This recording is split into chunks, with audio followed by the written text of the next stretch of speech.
Hi friends, and welcome back to the Journey Recap. This week we're continuing in the Gospel of Matthew as we hone in to Matthew chapter 12. And we'll see in this chapter that this ongoing conflict between Jesus and the Pharisees, the religious leaders of the day, continues. We'll see that in the first part of the chapter that the Pharisees are accusing Jesus of breaking the Sabbath laws. And Jesus turns it back on them. He confronts the Pharisees, not only the error of their thinking, but the hypocrisy of it as well, as he draws it back to them, saying, even the priests break the Sabbath by working on that day that has been set aside as a day of rest. The religious leaders then accused Jesus of performing all of his miracles, the healing of the man with the shriveled hand by doing it by the power of Satan. And Jesus instead, he turns it back on the Pharisees and he confronts the error but the hypocrisy of their thinking. And he says a person will be known by the fruit, the words that they speak, the actions that they do. This is how you'll know whether or not someone is of God or of Satan. And Jesus, in essence, is saying, I am the good tree that bears good fruit of words of life and grace and mercy, of healing and bringing comfort and strength to people, deliverance from demons. Instead, he turns it back on the Pharisees and says, you are, in essence, bad fruit from a bad tree. You are a brood of vipers. And instead of bringing grace and mercy to people, instead you bring condemnation and judgment and murder and strife.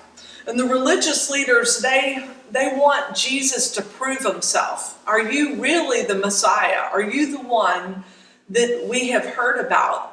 And they're not really asking from a point of wanting to know, but because they want to find error in Jesus and to bring him down, because they don't want him stepping in on their turf. And they said, prove it. If you're the Messiah, prove it.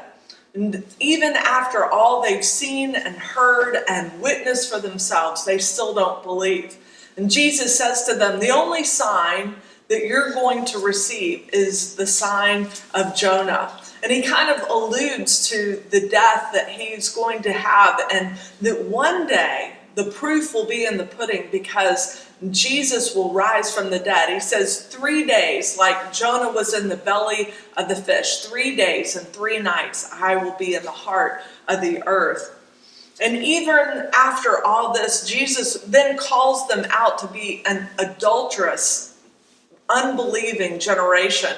In other words, they were unfaithful. They were hard-hearted, stubborn, were unwilling to believe even the things they had seen and witnessed for themselves. And 4 times in this chapter, Jesus declares that someone greater was upon them, and they were missing it.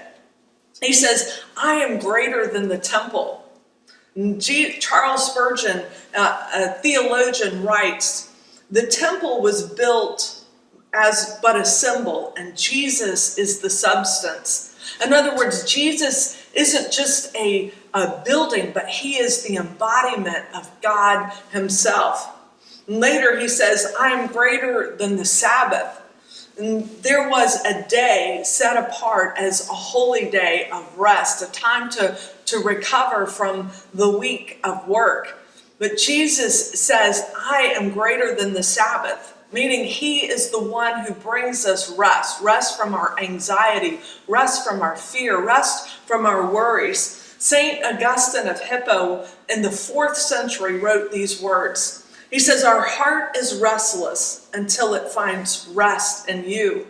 You see, Jesus is greater than the Sabbath because he brings us eternal rest, not just for a day, but for a lifetime and into eternity. He says, I am greater than Solomon. Solomon was the one who built the temple. Solomon was the one who was the wisest man to ever live.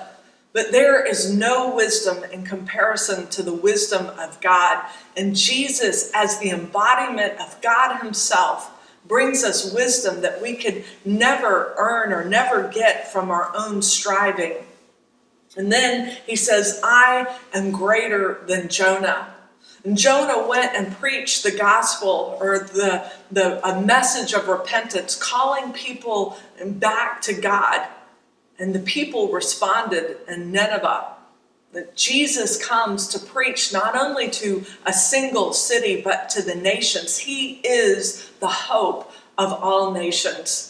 What an incredible thing from this week, and knowing who Jesus is, it gives us great encouragement, strength, and comfort for whatever it is that we're facing today. This week and into next week, we're going to then look at the parables as Jesus continues to teach about what life and the kingdom looks like. I would love to hear from you and what God spoke to you in this week's reading. I look forward to seeing you next time. Have a great week.